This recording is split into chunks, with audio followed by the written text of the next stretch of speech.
Welcome to the AC 24/7 Top Story Countdown. We'll guide you through the biggest news of the day. Our focus, advocating our rights, advocating health, and advocating Earth. Here's our pick for number 4.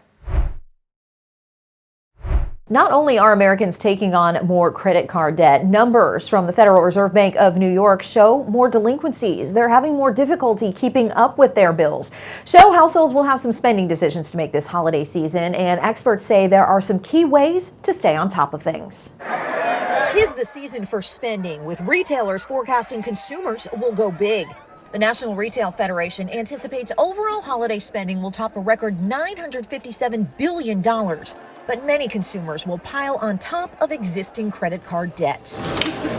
Credit card debt's one of these things that's easy to get into and hard to get out of. The Federal Reserve Bank of New York says that during the third quarter of 2023, Americans' collective credit card debt climbed again to a record $1.08 trillion. Consumers leaning on credit cards as inflation continues to squeeze. When people are in credit card debt, we tend to find it's one of two primary reasons. Number one would be an emergency expense, some kind of unexpected medical bill or home repair or car repair. The second most common answer is day-to-day living outpacing your paycheck. Ted Rossman of Bankrate says to take stock of balances, sketch out a plan and a budget before holiday shopping with credit cards. It's all about how you use them. So definitely be mindful of that when mapping out your holiday strategy. Maybe tap into unused gift cards or credit card points to lower gift costs. Also consider a zero balance transfer credit card to move high interest, high cost debt over to a new card with a 0% grace period that can last as 21 months and cut interest payments.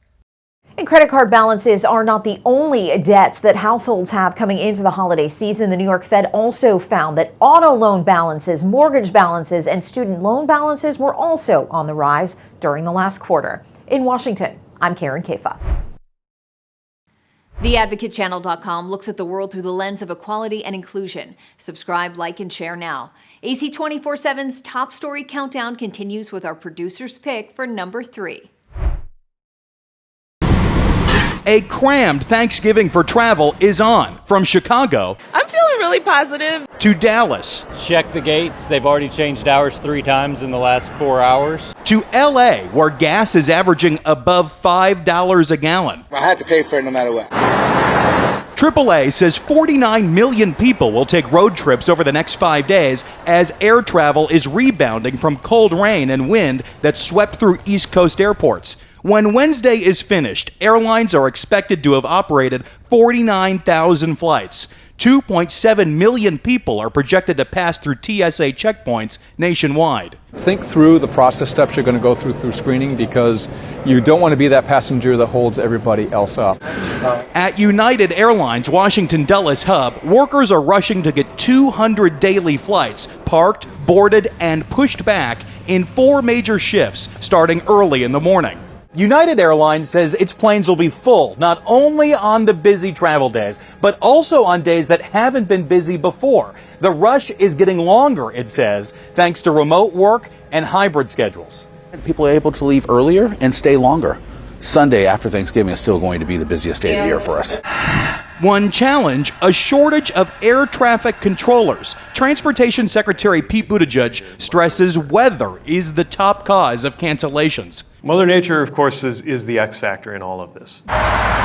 Peak road travel is yet to come, with AAA anticipating traffic will hit its high on Wednesday. On the 5 in Los Angeles, traffic is expected to spike, taking a full 3 hours to get to Bakersfield. At rush hour on Friday, the trip from Birmingham to Atlanta will nearly double along Interstate 20.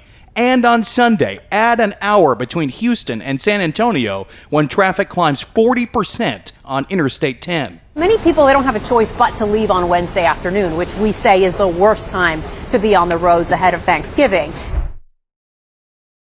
Like the Advocate Channel on Facebook for the best way to get updates on stories that advocate for equality, justice, our rights, and more.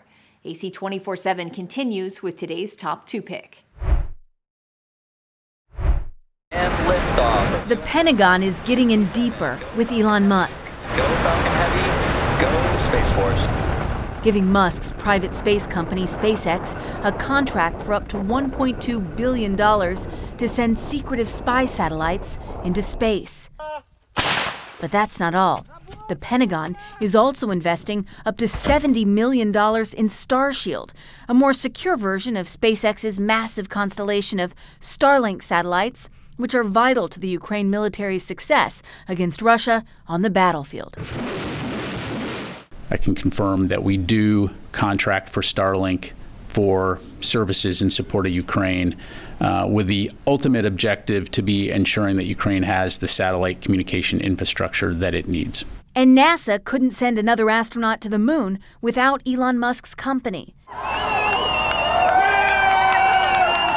Musk's Starship is the most powerful rocket ever built, and it launched on its second test flight on Saturday. NASA will spend about $4 billion on it because it will be the lunar lander of the space agency's flagship Artemis program. It's likely America's only chance to beat China to the moon in this second space race. Go Dragon, go Falcon. NASA's also reliant on SpaceX to launch astronauts to the International Space Station. For now, no other launch provider other than the Russian government can do it. SpaceX is on top because they have done the best. Doug Lavero is one of the few people who's been a top official at the two government agencies most dependent on Elon Musk's companies. And he describes NASA as being much more reliant on SpaceX than the Pentagon. SpaceX is predominant right now, but they're by no means the monopoly that we all will depend upon. While the U.S. does have other partners, SpaceX has been dependable in a dangerous business, which could explain why they continue to work with Musk, who the White House has condemned for spreading anti-Semitic messages. Last year, the United States conducted 78 successful launches, and SpaceX was responsible for 61 of them. That's the same number of launches as the Chinese government and nearly 8 times the amount of SpaceX's closest U.S. competitor, the United Launch Alliance, a joint venture between Boeing and Lockheed Martin. This year, SpaceX has already surpassed that record with 85 orbital launches and counting. For now, and for the near future, the U.S. government's access to space is overwhelmingly tied to SpaceX.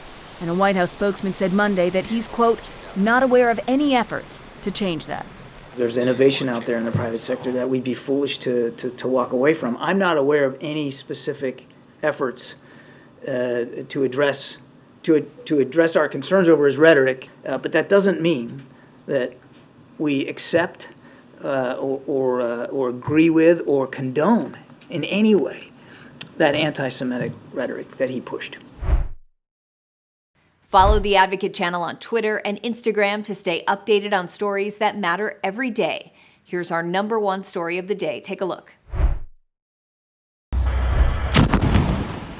A major milestone in the Mideast. I just can't wait to see the picture of the children, of the innocent people going out from there after so many days.